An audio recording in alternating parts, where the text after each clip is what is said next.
Hey, don't forget to hit the like and subscribe while you're hanging out here. That would be so much appreciative. Fingers crossed that one day we hit 1,000. Wouldn't that be awesome? So, here we are. Book 13 of the Gilded Mystery, the Gilded Newport Mystery Series. And I was in the middle of doing a binge read of another series when I ran into a little bit of difficulty. The book stopped being physical books and went to ebooks.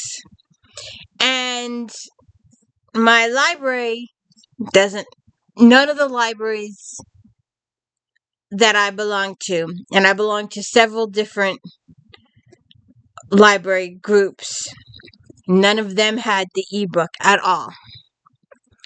So, and nobody had the audiobook either. It wasn't available through audio. It wasn't available through Kindle. So we had to stop that series for a few days while we wait for the book we had to order it. And because I'm in a transition period here. All right, let me back up here. I'm Christina. This is Delia's book series. This is where we read books, talk about books, no special effects, no theme music, none of that fancy stuff going on here. So anyways,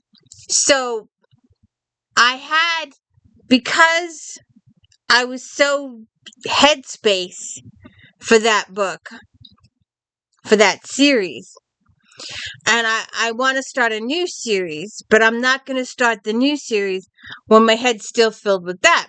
So this is my bridge book. Showed up, brand new. So since this is an old series, we could do this and then we can go to something new. So we can visit an old friend. This is 1903, and Murder at Arleigh is book 13 in this series. Derek and Emma are moving along in their relationship. They're enjoying their married life. And they have a daughter, Anne-Marie. And to tell you the truth, that kind of bothered me just a tad. Let me just make sure this is up. That kind of bothered me just a smidgen because my childhood friend was Anne-Marie. And she died a couple years ago. So, yeah, every time I read the word Anne-Marie, I'm thinking of my girlfriend Anne-Marie. So it's just all in my head, but that's just going on there. So, and we don't even get a murder until chapter 13. So we're murder free for the first 13 chapters, by the way. So Emma and Derek are enjoying their married life, like I said, and they're enjoying their daughter Anne-Marie. And they have Nanny and the other lady that's in their service. I didn't write that down. It's here someplace. And Kate. Nanny and Kate are their household staff. And so Derek, they own the newspaper, and she started out as a social reporter, but now she's on the crime beat because her husband's the owner. And Ethan has taken over her social beat. And this woman, I didn't write her full name down. Miss Lear, Bessie Lear, Lehr,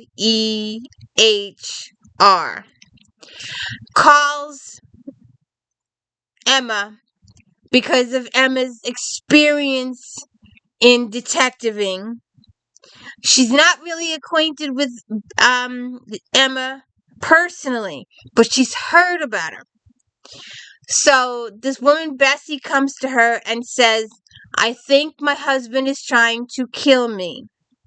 And she gives her a list of instances where the carpet was loosened on the stairs for a slip and fall. The balcony was loosened so that a person leaning against the balcony, they'd go over. There's all these little circumstances. A car who had a full inspection on, let's just call it Monday, could be any day of the week, had completely inspected by 2 different people. On Wednesday, has a full-on accident due to faulty brakes. So we got all these suspicions here. We got all these little incidents adding up. And we don't see much of Detective Wyatt in this book. We see very little. He used to be a major figure in the earlier books. I'm shaking the table. He used to be more of a major figure because we were doing the Wyatt Derek bounce. But we pretty much always knew it was going to be Derek. So we really don't get too much of relationship stuff. Smoky, but we do find out her cousin Reggie is involved in something too. So there's a little situation going on there too. But so Emma goes out to investigate this woman's husband, tracking his whereabouts, using all her friends. He's supposedly at her club. She's a very, very rich woman, and he's dependent on her for his allowance.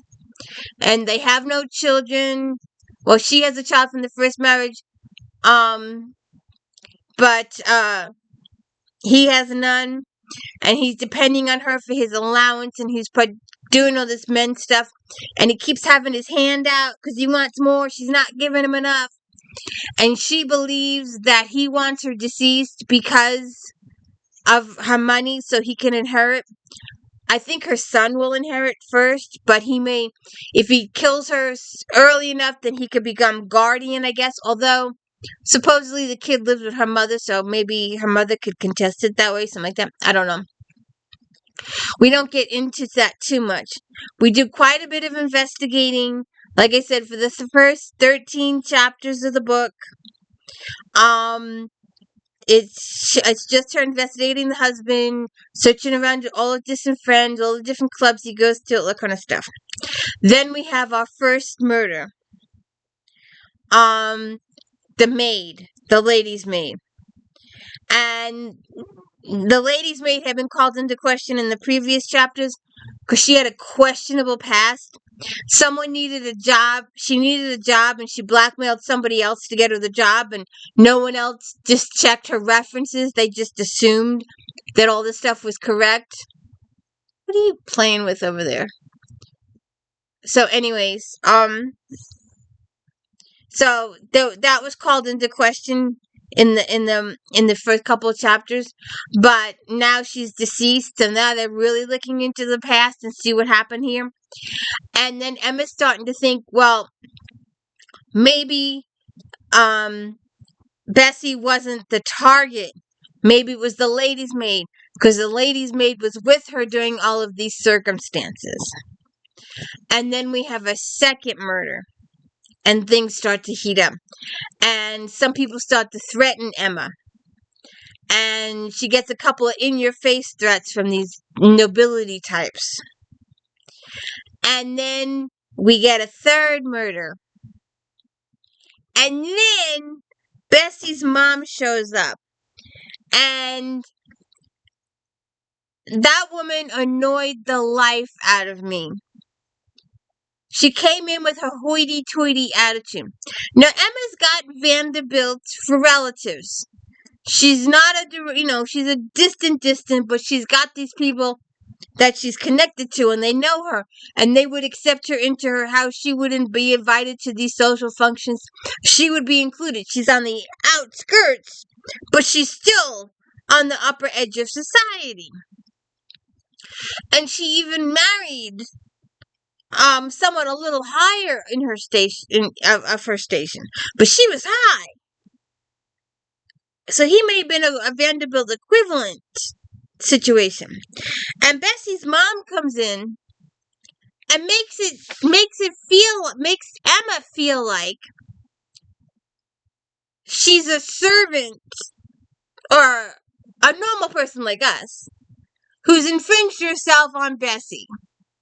And this woman's mother gives Emma hell for associating with her daughter and being seen in her daughter's presence because she's not good enough to be seen in her daughter's presence. And you just want to whack that woman upside the head and go, what were you thinking? She's trying to help your daughter here. And the woman has stuff to say. So, who's doing all the killing? Who is it? Bessie? Is she the real target? Was it the lady's maid target? Was it somebody else was a target? And what's going on here? You'll have to read the book to find out. It's mostly Emma doing her investigating, talking to people. And at some point you get thrown a red herring and you start investigating these other nobility types. And there's good reason to fear a couple of these guys really give me the creepies. Because they really threatened Emma up in her face. So, we'll have to see what happens. Have a good one. Enjoy the story. Enjoy catching up with Emma, Derek, and Anne-Marie. And enjoy the use of automobiles. And Emma feels guilty for not riding her horse. But her horse is getting elderly, and he probably appreciates, not being used as much. So we'll see what happens. Have a good one.